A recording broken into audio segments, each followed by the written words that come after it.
Aujourd'hui, je suis invité à un déjeuner et le plat principal est un poulet au mori, euh, la recette jurassienne. Et donc, j'ai pensé, ce serait une bonne idée d'arriver avec une bouteille du Jura.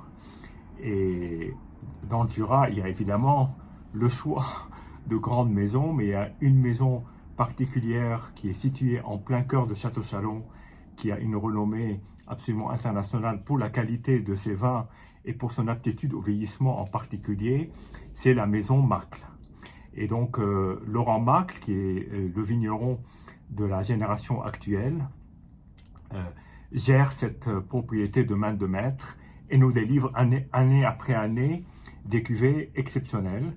Et il a l'habitude de dire que les années en neuf sont des années uniques dans le Jura, que ce soit 2009, probablement 2019. On attendra des Châteaux Chalon encore quelques années avant qu'ils ne sortent, mais aussi 1999, 89, 79.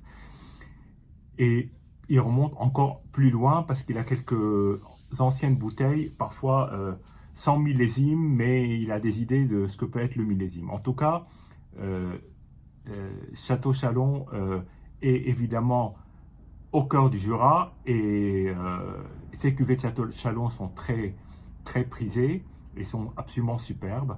Mais sans aller jusqu'à Château Chalon, ces côtes du Jura sont absolument exceptionnelles et il m'est arrivé de déguster des côtes du Jura des années 80 et c'était absolument fantastique. Alors aujourd'hui, on va s'intéresser à 2009. Alors 2009, c'est une très grande année et cette année-là, alors curieusement, je n'ai pas beaucoup d'informations, mais il y a eu au moins 3 cuvées de Côte du Jura, la cuvée classique, qui est un assemblage de chardonnay et de savagnin, une cuvée qui s'appelle la cuvée pioche, avec une pioche sur l'étiquette, et qu'on a vu que cette année-là, il me semble.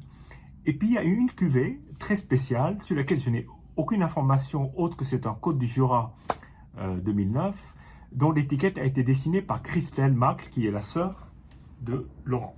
Voilà. Donc cette étiquette que certains ont qualifié de Seigneur des Anneaux, ça pourrait être ça.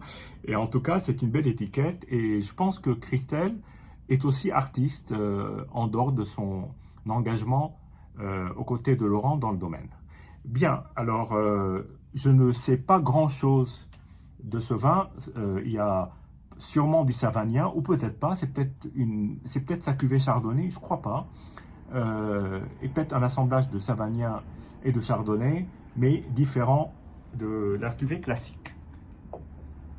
Allons-y. Alors la couleur est une couleur d'un vin presque jaune. Je pense que cette cuvée est sortie quand même très longtemps, après 2009.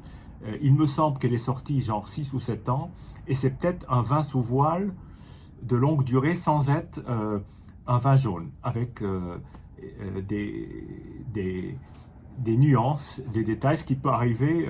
Il y a peut-être du chardonnay, et du coup, s'il y a du chardonnay, ça ne peut pas être du vin jaune.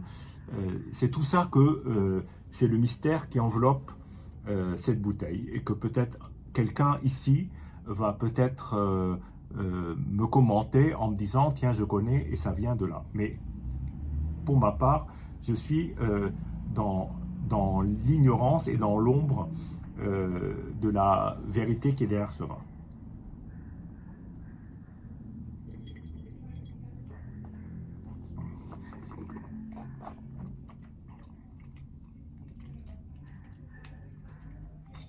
Alors, c'est un vin sous voile, parce que ça aurait pu être un vin houillé, hein. On en fait de plus en plus dans le Jura. Je ne vois pas que Marc en fasse. Il ne me semble pas. Peut-être. J'en ai pas vu. Mais là, c'est sûr, c'est un vin sous voile. C'est un vin sous voile sur une assez longue durée, mais d'une énorme douceur, et pas du tout ce côté grosse amertume qu'on peut trouver sur des vins de voile qui peuvent déranger certains dégustateurs. Là, je le déguste à une température, je l'ai sorti de la cave, donc 12 degrés, et il est parfait. Et je pense qu'il ne faut pas le déguster plus frais, ni plus chaud, bien sûr. Il titre à 13,5, donc il y a quand même un joli contenu d'alcool. Et c'est d'une énorme fraîcheur, et c'est un régal absolu.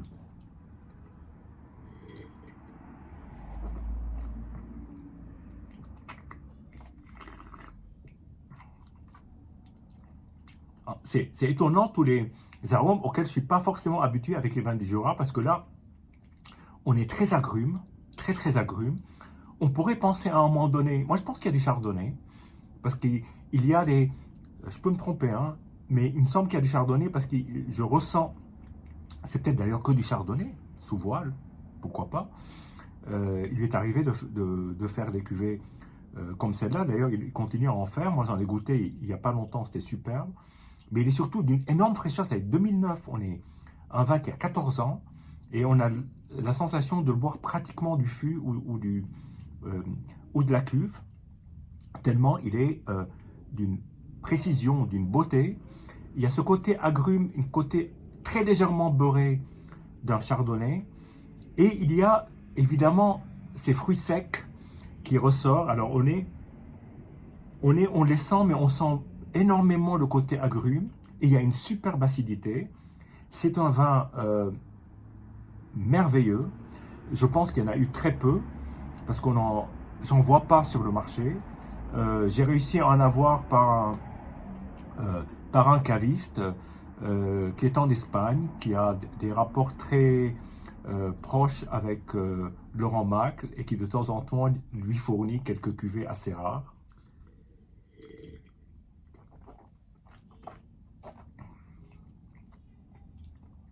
Pour moi, ça peut très bien être, là je vous le dis sur le vif, tel que je le vis, une des plus belles cuvées que je boirai cette année. Et je pèse mes mots, parce que quand j'ai fait ma rétrospective de l'année 2023, on arrive à faire une certaine hiérarchie dans sa tête, ses coups de cœur, les vins qui vous ont marqué. Là, j'avoue que même si j'avais une certaine attente par rapport à ce vin, je ne vous le cache pas, petite cuvée, rare, mais là je suis absolument surpris, surpris au vrai sens du terme, une belle surprise, un étonnement devant la qualité, la buvabilité de ce vin, la fraîcheur, le côté agrume, la richesse, tout en étant extrêmement profilé. Une dernière gorgée.